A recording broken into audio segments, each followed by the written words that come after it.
আজকের বলে দেওয়া আমলের মাধ্যমে যে কোনো লক বন্ধক, যে কোনো জাদু বান কুফরি চালা থাকতে পারে।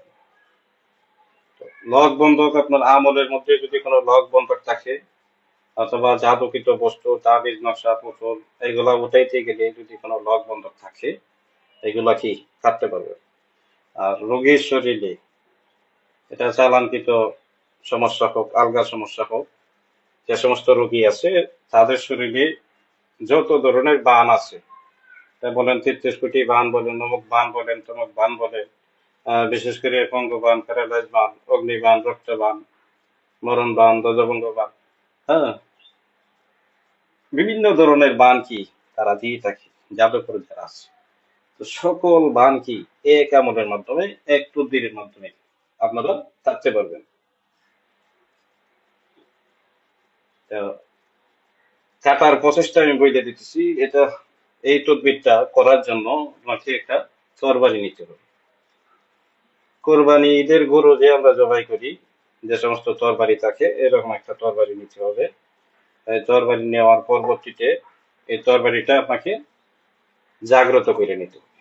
জাগ্রত করার জন্য ৩ বার তাওবা, ১১ বার দুরূদ কইরা কি করতে হবে, তরবারিতে ফু দিতে হবে।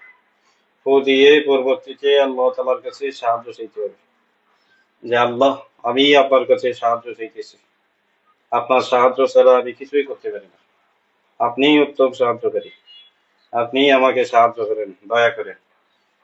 আমার এই সমস্যা, আমি অমুক জাদু অথবা অমুক বান অথবা অমুক চালান, হ্যাঁ, কাটার জন্য আপনার কাছে সাহায্য চাইতেছি, আপনি তৌফিক দান করেন, কবুল আর মঞ্জুর করেন, এবং এই তরবারিকে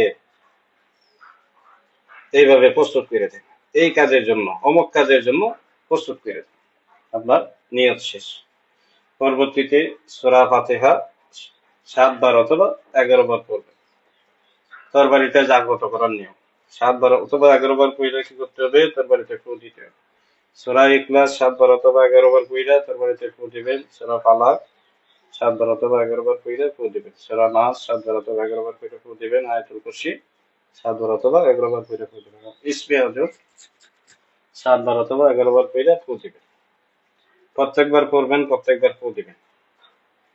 তো এবং সর্বশেষে দোহাই দিতে হবে। আল্লাহর দোহাই দিবেন, আল্লাহ রাসূলের দোহাই দিবেন, মাওলা আলীর দোহাই দিবেন, আল্লাহর পাক কালামের দোহাই দিবেন। আল্লাহর বশ্যতা স্বীকার করে, আল্লাহ রাসূলের বশ্যতা স্বীকার করে, মাওলা আলী রাদিয়াল্লাহু তাআলা আনহুর বশ্যতা স্বীকার করে, আল্লাহ তাআলার পবিত্র কালামের বশ্যতা স্বীকার করে তরবারি তুমি জাগ্রত হও। যে কাজে লাগাবো সেই কাজের জন্য জাগ্রত হও। আল্লাহর হুকুমে হও, আল্লাহ রাসূলের বশ্যতা স্বীকার করে হও, মাওলা আলীর বশ্যতা স্বীকার করে হও, আল্লাহ তাআলার পবিত্র কালামের বশ্যতা স্বীকার করে। এখনই হও, দ্রুত হও, মুহূর্তের মধ্যে হও, তাড়াতাড়ি হও। কথা বলবেন আর কি, বিসমিল্লাহি আল্লাহু আকবার বলে ফু দিয়ে দিবেন, ইনশাআল্লাহ তরবারিটা পাকাপোক্ত ভাবে সম্পূর্ণরূপে জাগ্রত হয়ে যাবে। এই পরবর্তীতে এই তরবারি দিয়ে কি করবেন, কাজ শুরু করবেন। যে কোনো পাকা জায়গা অথবা কি মাটিতে কাজ করতে পারবেন। যাদের এখানে যে মাটি নাই, পাকা জায়গা, ফ্লোর করা, ওই ফ্লোরের মধ্যে কাজ করতে পারবেন। তো কাজ করার নিয়মটা হচ্ছে তাওবা করবেন ৩ বার, ১১ বার দরুদ পড়বেন, পইড়া যে স্থানে কাজ করবেন এই স্থানে সর্বপ্রথম ফু দিবেন। অবশ্যই স্থানটা যাতে পাকাপোক্ত হয়, হ্যাঁ, পাক পবিত্র হয়। তো এখানে ফু দিয়া পরবর্তীতে কি করতে হবে, তরবারির আগা দিয়া, তরবারির আগটা দিয়ে কি করতে হবে, আপনাকে লিখতে হবে। কি লিখবেন, বিসমিল্লাহ শহীদ, সর্বপ্রথম বিসমিল্লাহির রহমানির রহিম বইলা তরবারির যে মাথা আছে এই মাথা দিয়ে কি করবেন, লিখবেন আলিফ লাম মিম, কেবলামুখী হয়ে লিখবেন আলিফ লাম মিম।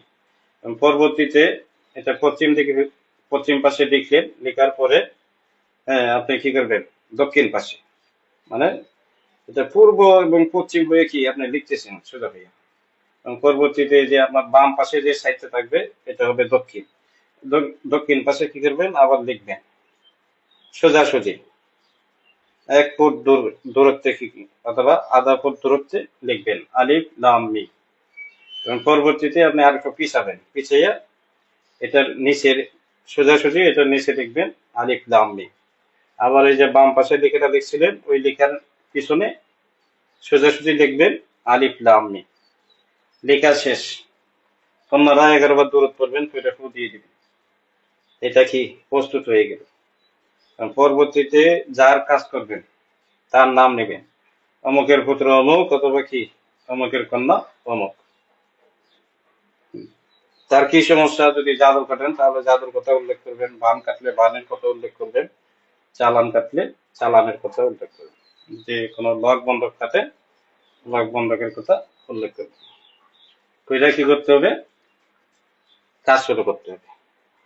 সূরা ফাতিহা বিসমিল্লাহ শহীদ একবার পড়বেন, কইরা পূর্ব থেকে পশ্চিম দিকে যে জায়গায় আলিফ লাম মিম লেখা ওখান থেকে রেখা টানা শুরু করতে হবে।